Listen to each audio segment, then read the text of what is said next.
오늘은 제가 기도하시는 분들의 어떤 마음에 대해서 이렇게 함께 말씀을 나눠야 되겠다는 생각으로 이 말씀 나누기를 원합니다. 우리 속담에 누워서 침 뱉기라는 말이 있죠. 여러분, 누워서 침을 뱉으면 어떻게 됩니까? 그렇죠. 힘차게 침을 내뱉어도 결국 자기 얼굴에 떨어지는 것입니다. 누군가를 향한 비난의 침이 결국은 자기에게로 돌아온다는 것입니다. 오늘 마태복음 7장에서 예수님은 이런 원리를 더욱 분명하게 말씀하십니다. 우리가 누군가를 향해 내뱉은 비판이 반드시 자기에게로 돌아온다는 것입니다. 본문 1, 2절에 비판을 받지 아니하려거든 비판하지 말라. 너희가 비판하는 그 비판으로 너희가 비판을 받을 것이요 너희가 헤아리는 그 헤아림으로 너희가 헤아림을 받을 것이니라 하셨습니다. 자, 여기 비판은 상대를 향해 표현된 비판이죠. 아예 드러나게 비판하는 사람들이 있습니다. 근데 헤아림은 표현되지는 않지만 속으로 판단하고 정죄하는 비판입니다.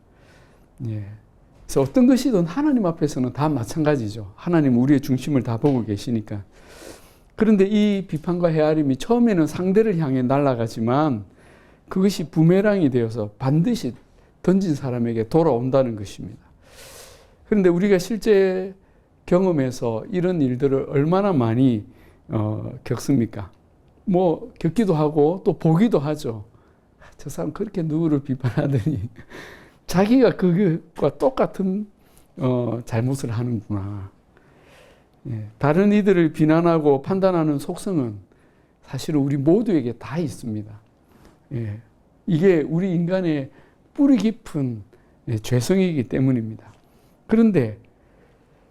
그래서 모든 사람이 이런 비판하는 속성이 다 있지만 특별히 남을 비판하는 능력이 아주 뛰어난 분들이 종종 있습니다. 여러분 교회도 그런 분들이 누가 생각나는 분들 있죠. 비판의 은사가 얼마나 충만한지 대부분 사람들에게는 보이지도 문제가 되지도 않는 일이 그분은 희한하게 보이고 예리하게 정리가 딱딱딱 되고 그리고 그분에게는 참을 수 없는 불의가 되는 것입니다. 이런 분들은 어디를 가든지 남들은 그냥 지나치는 문제를 찾아냅니다. 그리고 비난의 화살을 쏘아 올리고 그 비판의 동조자를 모읍니다. 혼자 안 해요. 이 비판을 나누고 전파하고 그래서 전도합니다. 이런 분들이 교회를 가면 교회의 문제점을 찾아내고 목사님의 문제를 찾아내고 비판합니다. 직장에 가면 그 직장의 조직과 업무, 책임자의 문제를 비판합니다. 이분은 어떤 모임에 가든지 그곳의 부실한 운영과 그 리더의 문제를 지적하죠. 여러분 같은 교회, 같은 직장을 다녀도 보는 것마다 감사고 듣는 것마다 은혜이고 만나는 사람마다 감동만 받는 분이 있습니다. 저는 여러분이 그럴 거라고 저는 믿습니다. 안 그러고는 여기 나올 수가 없거든요. 그러나 비판의 태도를 가지신 분들은 신기하게 그런 거는 하나도 중요하지 않아요. 더 신기한 것은 이런 분들은 만날 때마다 새로운 문제를 찾아내고 지나간 문제들을 다 꿰고 있다는 것입니다. 근데 여러분 우리가 알 것은 마귀는 이런 분들의 불평을 먹고 산다는 것입니다. 그런 불평의 마음을 자기 거처로 삼고 점점 자기 세력, 자기 왕국을 확대해 가는 것입니다. 여러분 사람 중에 허물 없는 사람이 어디 있겠습니까? 완벽한 모임이나 교회가 이 땅에 존재합니까? 우리 교회는 완벽하다. 만약 그런 마음을 갖고 계신 분들이 있다면 그건 여러분 마음이 착해서입니다. 어떤 개인이나 조직이나 다 연약하고 부족하고 허물투성입니다. 저도 담임 목사지만 얼마나 실수와 허물이 많은지 모릅니다. 저는 특별히 더 많은 것 같아요. 얼마나 실수가 많은지. 근데 감사하게도 성도들이 저의 실수와 허물을 덮어주니까 예, 제가 이 목회를 할 수 있는 것입니다. 어떻게 생각하면 서운할 수도 있고 예, 오해할 수도 있는 문제들이 저도 모르게 이렇게 저지르는 경우가 참 많죠. 한 번은 제가 주일 예배 때 정말 중요한 순서 하나를 빠뜨리고 예배를 마쳤습니다. 예. 전 몰랐어요. 제가 그거를 빠뜨렸는지. 예. 근데 나중에 알고는 얼마나 난감했는지 모릅니다. 예. 그런 건 누가 알려줍니까? 예. 사모가 알려주죠. 예. 그래서 제가 고민하다가 이건 문제가 될 수도 있겠다. 그래서 제가 한 장로님에게 자진납세를 했습니다. 장로님, 제가 또 실수를 했네요. 그게 전에도 한번 있었거든요. 그때 장로님이 이렇게 말씀하시는 겁니다. 목사님, 저희는 목사님이 그런 실수를 해서 인간적이라서 더 좋습니다. 이러는 것이에요. 예, 같은 말이라도 얼마나 위안이 되든지요. 여러분, 우리가 누군가의 허물을 보았다면 예, 그것은 옳거니 이제 저 사람을 내가 좀 건드릴 수 있겠다 하는 기회로 생각하는 것이 아니라 이번에 그 허물을 덮어주고 그를 격려하고 응원할 수 있는 기회로 삼아야겠다. 이렇게 한다면 얼마나 좋겠습니까? 이런 공동체는 마귀가 아무 일도 할 수가 없습니다. 여러분, 이단들이 특히 신천지 같은 이단들이 교회에 숨어 들어가잖아요. 제가 아는 한 교회, 통영에 있는 교회인데 거기 이단이 들어왔던 거예요. 근데 1년 만에 이렇게 자수를 했어요. 그리고 자기가 그동안 참 이런 마음으로 이 교회를 다녔기 때문에 교회를 떠난다. 그러면서 이제 왜 떠나는지를 이야기를 해줬는데 이제 보통 그런 교회 들어가면 이제 성도들과 친해지면 목사님 욕을 하잖아요. 그죠? 예. 그래서 우리 목사님은 왜 저렇게 고함을 질러대는지 모르겠어. 또는 우리 목사님 너무 희발이 없어. 라든지 뭐 여러 가지 흠잡을 거는 뭐 차고도 넘치잖아요. 그죠? 그래서 목사님 이렇게 넌지시 흉을 보는데 성도들의 반응이 집사님 그러면 안 된다고. 성도님 큰일 날 소리를 한다고. 목사님에 대해서는 절대로 그러시면 안 된다고. 기도해 하십시오 하고 이분만 그런가 했더니 이분을 만나도 그렇고 저분을 만나도 그렇고 자기가 활동할 수 있는 공간이 하나도 없는 거예요. 그래서 이분이 여기서는 영업 종료. 그리고 자기가 마음을 바꿨어요. 이런 교회도 있구나. 신천지에 내가 속았구나. 그리고 그러나 이 교회는 도저히 미안해서 내가 다른 교회를 가겠다고 떠나면서 목사님, 아무개 집사도 신천지입니다. 하고 말해주고 가더래요. 예. 그 교회는 진짜 은혜가 넘치는데 이번에 교회 바로 앞에 있던 여호와 증인 건물을 매입을 했어요. 예. 왜냐하면 몇 번 그 여호와 증인 성도들 길 가다가 이 목사님한테 걸렸는데 목사님이 기도해주고 귀신들이 떠나가고 이러니까 영업이 안 되는 거예요. 이 여호와 증인도. 그래가지고 이제 그 건물을 이번에 인수한다고 소식을 알려왔는데 여러분, 이러면 마귀가 아무 일도 할 수가 없습니다. 예수님은 오늘 말씀에서 우리에게 비판하지 말라고 하시죠. 예, 비판 자체가 문제가 아니라 비판자가 되는 것이 문제입니다. 예, 여러분 건전한 비판도 있을 수 있잖아요. 근데 우리는 그 비판으로 우리 내면이 바뀌는 거죠. 그래서 스스로에게는 굉장히 안타깝고 불행한 일입니다. 또 주님은 비판하는 이에게 더 큰 문제가 있는데 자기 문제를 보지 못한다는 것입니다. 3절에 어찌하여 형제의 눈 속에 있는 티는 보고 내 눈 속에 있는 들보는 깨닫지 못하느냐 하셨습니다. 지금 비판은 이 사람에게 참을 수 없는 문제가 뭡니까? 형제의 눈 속에 그 티끌이 있는데 견딜 수 없다는 겁니다. 그래서 제발 그 눈에 티 좀 빼라고 고함을 지르는 거죠. 근데 정작 자기 눈에 뭐가 있다는 겁니까? 들보가 있다는 거예요. 들보라니요. 여러분 들보는 집을 지을 때 큰 기둥 위를 떠받치고 있는 그 큰 나무 골격이잖아요. 이게 어떻게 눈에 들어갑니까? 주님이 이런 표현을 하실 때 저는 너무 기분이 좋습니다. 통쾌하잖아요. 그죠? 이런 말도 안 되는 비유를 하시는 이유가 뭡니까? 너의 문제가 그만큼 더 크고 심각하다는 의미로, 예, 그 비판하는 이의 자기 모순, 예, 영적 교만을 지적하시는 주님의 일격이시죠. 그렇다면 여러분, 우리는 어떻게 해야 됩니까? 첫째, 다른 사람을 향한 모든 비판을 멈추고 먼저 내 문제를 돌아봐야 합니다. 내 문제를 돌아봐야죠. 여러분, 나에게 형제와 이웃을 향한 원망과 비판이 끊임없이 일어난다면, 아, 내가 문제구나 라는 증거라는 것입니다. 그래서 즉시 어떻게 하면 내가 치유받을 수 있을까 찾아야 됩니다.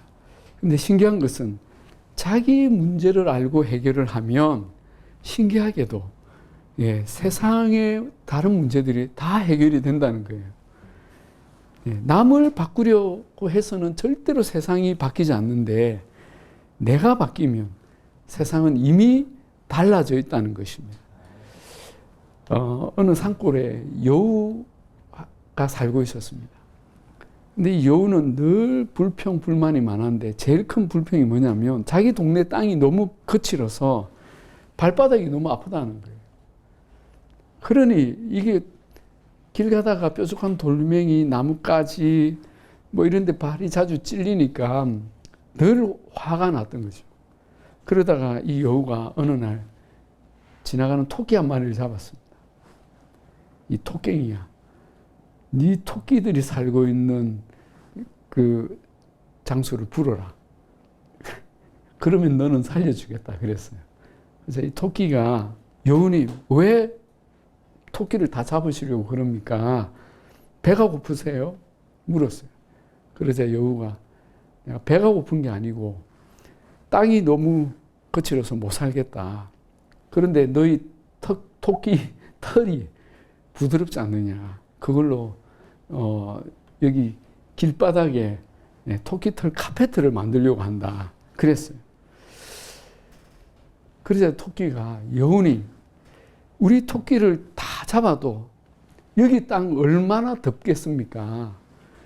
그럴 게 아니라 제 꼬리를 잘라 드릴 테니까 여우님 발에 털신을 만들어 신는 것이 좋겠습니다. 그러면 여우님 발로 밟는 곳마다 부드러운 제 털 가죽을 느끼지 않겠습니까? 얼마나 지혜롭습니까? 여우가 생각해 보니까 그 말이 옳았습니다. 그래서 여우가 그 말대로 그 토끼의 꼬리를 잘라가지고 그 털로 자기 신발을 만들었는데, 진짜 발이 편한 거예요. 아무튼 그 후로 토끼 꼬리가 몽땅해졌다는 그런 전설이 지금도 강원도 어느 시골 산골 마을에 전해 내려오고 있습니다. 여러분, 이 우화에서 중요한 교훈이 뭡니까? 예, 그것은 세상을 바꾸려 하는 것이 아니라, 예, 내가 바뀌면 된다는 것입니다. 세상에 누구도 비판해서 변화되는 사람이 없습니다. 예, 여러분, 집에서 아내의 잔소리로 변화된 남편 있습니까? 예, 그런 남편 있으면 제발 좀 데려오세요. 제가 좀 한 분이라도 만나고 싶어요. 예. 엄마의 잔소리로 변화된 자식이 있습니까? 없습니다. 누구도 비판으로 변화되지 않습니다. 그러나 내가 변화되면, 내 눈에 들보를 빼면 세상이 변하고 아름다운 세상을 우리는 밝히 보게 되는 것입니다. 정말 문제라고 느껴지는 그 사람을 만나면, 또 상황을 만나면 비판보다 먼저 하나님께 기도하십시오. 그리고 하나님께 맡기는 것이 훨씬 해결이 빠릅니다. 두 번째로, 우리는 비판보다 좋은 점을 보고 감사하는 훈련을 해야 합니다. 여러분, 사과를 이렇게 한 상자를 사면, 예, 그걸 먹는데 두 가지 방식이 있대요. 하나는, 예, 그 사과 상자에서 가장 좋은 것만 골라서 좋은 것부터 먹는 사람입니다. 근데 이 사람은 마지막 2개가 남을 때까지 그 2개 중에서도 좋은 것을 골라 먹죠. 근데 반대로 가장 나쁜 것만 골라 먹는 사람이 있습니다. 왜 그럴까요? 저도 이랬던 적이 있거든요. 왜냐하면 그거를 없애면 나머지가 다 좋아질 것 같은 생각이 들기 때문이에요. 그런데 중요한 사실은 세상에 흠없는 사과는 없나니 하나도 없다라는 것입니다. 내가 제일 흠없는 사과를 골라 먹었는데 보니까 또 그 다음 흠없는 사과가 있는 거예요. 이 사람은 마지막 2개가 남을 때까지 그 2개 중에 좀 안 좋은, 상태 안 좋은 것만 계속 골라 먹는 거죠. 이 사람은 그 사과 한 상자 다 먹을 때까지 좋은 사과를 못 먹는 거예요. 우리가 이렇게 신앙생활에서 되겠습니까? 예. 좋은 것만 취하든지 나쁜 것만 취하든지 그건 자기 몫입니다. 같은 일, 같은 사람을 보고도 칭찬할 것을 찾고 감사할 제목을 찾는 사람은 행복한 사람이죠. 예. 이것은 절대로 그냥 되지 않습니다. 노력해야 됩니다. 그렇게 하려고 자기 무릎을 꼬집고 누구를 또 저 집사는 왜 저래? 할 때 그냥 자기 혀를 깨물고 예, 내가 문제다. 이렇게 노력하면서 그 집사의 좋은 점을 보려고 애를 써야 하는 것이죠. 그리고 성령님께 우리가 의탁해야 합니다. 하나님 제 마음을 고쳐주십시오. 그래서 누구를 만나도 장점을 찾아내고 그에게 감사하는 인격이 되도록 기도해야 합니다. 그리고 3번째는 우리가 비판에 몰두하는 사람과 가까이 하지 말아야 합니다. 6절에 이 말씀 6절에 보면 예수님이 거룩한 것을 개에게 주지 말고 너희 진주를 돼지 앞에 던지지 말라 이런 말씀을 하시죠. 주님은 개와 돼지라는 극단적인 표현을 쓰시며 부정적인 사람과 가까이 하지 말라는 말씀을 하십니다. 원망과 비판에 사로잡힌 사람과 가까이 하거나 내가 가진 거룩한 것을 그들과 나눠서 그를 변화시킬 생각하지 마십시오. 그들의 비판에 우리의 마음이 어느새 물들어 간다는 것입니다. 악화가 양화를 구축한다는 얘기 들었잖아요. 그죠? 예. 그들의 말 몇 마디에 우리의 거룩한 부르심이 돼지 앞에 던져진 진주처럼 우스갯거리로 짓밟히는 그런 일들을 우리는 볼 수 있다는 것입니다. 우리의 관심은 오직 하나님이 맡기신 거룩한 사명을 이루어서 주님의 뜻을 이루어 드리는 것입니다. 예, 그것을 위해서 우리는 나와 이 마음을 같이 하는 사람들을 부지런히 만나야 되는 것이죠.